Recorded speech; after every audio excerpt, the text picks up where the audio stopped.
Magsuon nga kapin usa ka tuig ug 4 anyos ang pangidaron. Nadatugan og dakong bato sa usa ka sapa sa Barangay Astorga sa Santa Cruz, Davao del Sur. Atong sayro ng detalye niini sa live report ni Argil Relator. Argil.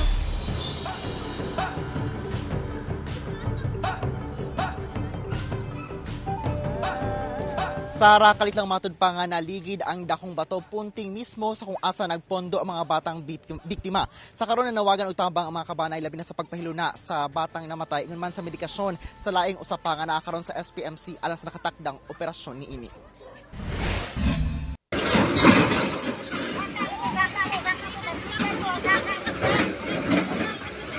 Nagtinabangay kining kalalakian aron aswaton ang dakong bato sa Sibulan River nga sakop sa Barangay Astorga, Santa Cruz, Davao del Sur, Domingo sa buntag. Sanglit nadatugan sa maong bato ang duha matud pa ka mga bata.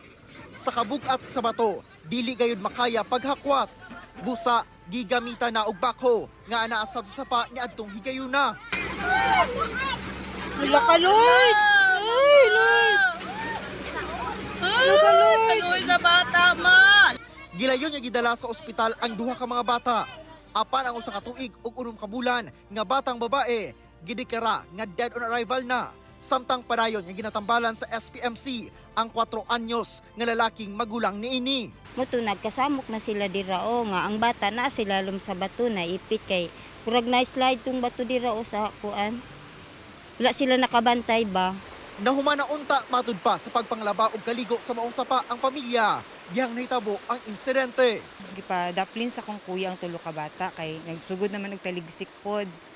Nya mautom, taod-taod ni kuan daw ning bata nga magulang ni syagit siyang papa nga nahulog na to tong mga gagmayng bato.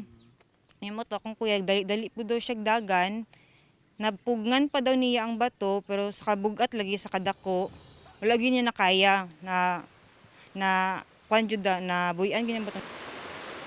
Sumala pa nga gikan lang dinhi ang dakong bato dihang naligid kini padulong dinhi sa ubos punting kung asa mismo nagpondo ang duha ka mga bata.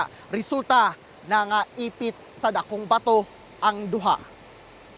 Nakatakdang ipailawom sa operasyon ang 4 anyos nga batang lalaki tungod sa mga bali sa lawas nga nahiaguman niini. Kanang nangayo migtabang sa inyo ha kanang financially gyud kay para sa duwa ka bata kay para mahiluna na pud ang si Joyce nya karon si Brent si Angelo kinanglan namo inyong prayers pud.